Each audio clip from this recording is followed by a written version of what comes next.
After we race Bonnie around her ranch, she suggests that we go to town and talk to the marshal, but it's not the only option. We could go back to her, and that triggers another mission with her or for her.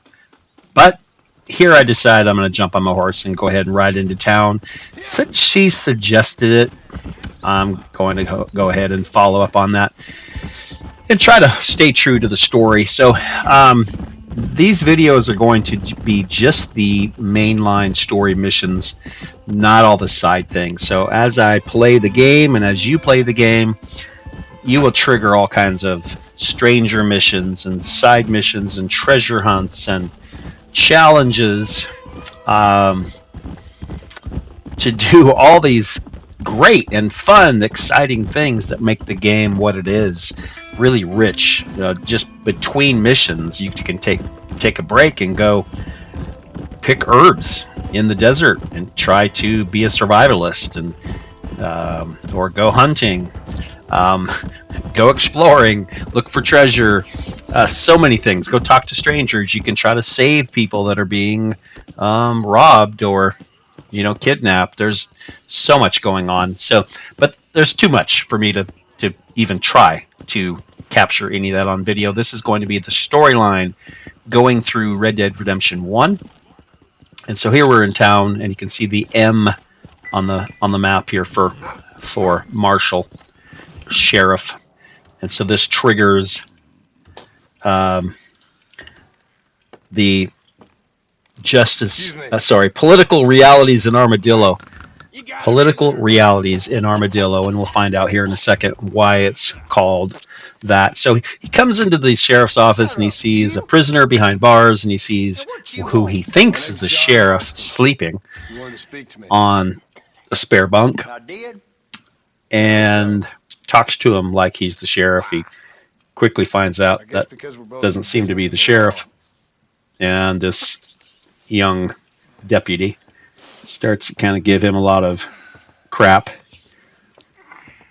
You that fella from the train. And he's saying, "Hey, aren't you from Fort Mercer?" And he realizes, wait a minute. So he pulls his gun. He thinks he's part of the Williamson gang, and he thinks he's just captured or about to capture a gang member. The sheriff walks in the meantime, and he tells the sheriff, "Hey, I got a Williamson gang member at gunpoint here." And the sheriff calmly says, "Put your gun away." Sheriff must kind of know who he really is. It's not really clear how or why. So, cut to the chase here. They do some chit-chat back and forth, and he's giving him the political realities of Armadillo, why he doesn't go after every bad guy. In fact, Fort Mercer is out of his jurisdiction, which John Marston just says, well, what kind of sheriff are you? Are you against crime or not? Shouldn't you be going, out to capture all the bad guys and prevent all the crime? And they make kind of a deal. They drink a shot of whiskey together, and he says, "How about if I go down to the saloon and kind of help you with some of the hoodlums that are causing problems in town?" Probably some of the least. It's probably the least important thing on his list. So Marshall was talking about how he's got all these things going on. The railroad tycoons who are shady, people who are rustling the cattle, stealing the cattle, just so much going on. And then he's got drunks down at the saloon, and Marston says, "Hey, I'll help you with some of these drunks if you'll consider helping me with Bill Williamson." So here they notice one of the problem makers leaving the saloon, I've been after that son of a bitch for months. He spotted you. Stay on him. And he's a member of the Walton gang. And so this is teaching you can whistle, and I already knew that, but you can whistle to get your horse to come with you. It's also telling you, hey, tail Walton to his hideout, but don't kill him. He needs to be captured alive. So the challenge here, you're learning new things every mission, and the challenge here is, of course, to survive.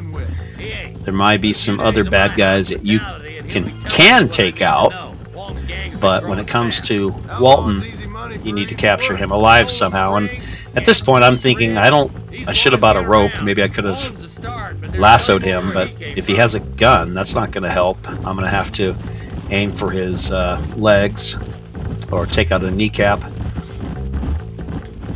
All that's running through my head as I'm following the sheriff here up to his hideout. You can see the red dot showing up on the map there, telling us we're getting close. Probably best we take it on foot from here. And he suggests that we take it by foot from here. So I pull my weapon, which is interesting. I pull my weapon, and then it cuts to a cinematic where my weapon is not pulled. And there he is. And he sees us coming. So it's going to be a shootout. So one of the other skills that we learn in this mission is how to take cover. So press RB to enter and exit cover. So it's your right button on your controller, and he will duck, which I didn't do fast enough there. Take out the ally behind the crates and sandbags. So here I have permission basically to take these guys out. And then what will happen is there'll be another yellow X is teaching you to go cover to cover. And if you run and do it, they'll slide like that right into cover. So here I've got a guy behind the rock. Another yellow X should show up. There we go. Yep. I'm going to go ahead and pick up some ammo off the dead body and grab some cover. Also took $7 off that guy. Another outlaw that I can shoot. And he's telling me, the sheriff is telling me, hey, move up to the outhouse. And there's a yellow X also. Shows me where to go. Now here, and I'm trying to make sure I don't shoot Walton, the main guy here. So I remember Walton had like a top hat. So I'm sure purposely here on the early on in the game, they make him look quite a bit different than the other outlaws. So Walton has a bounty on him. Take him alive, you'll make money. You'll lose honor if you kill him. And at this point, I'm wanting to go for maximum honor if I can. There he is. I just blow his kneecap out. He falls in pain. And I thought maybe I was going to have to hog tie him or something, but I didn't have to do any of that. He shows up on the back of the sheriff's horse. Nor did I, my friend. I can promise you that. I'll see you soon, Mr. Marston. And the sheriff just says, hey, if you ever have the time, come by the office and maybe you can help me out with additional bounties. So that opens up kind of the possibility that, hey, I could be a bounty hunter. I could make some money and maybe get some honor by helping out the law and not being part of the problem. And maybe that's part of his redemption here for sure. Walton's gang outfit I picked up. I'm not sure why I would want a Walton gang outfit, but maybe I can go undercover at some point. $32 collected. So there we go. Thanks for joining me for this episode. We'll continue the story. For now, though, Mr. Johns is out.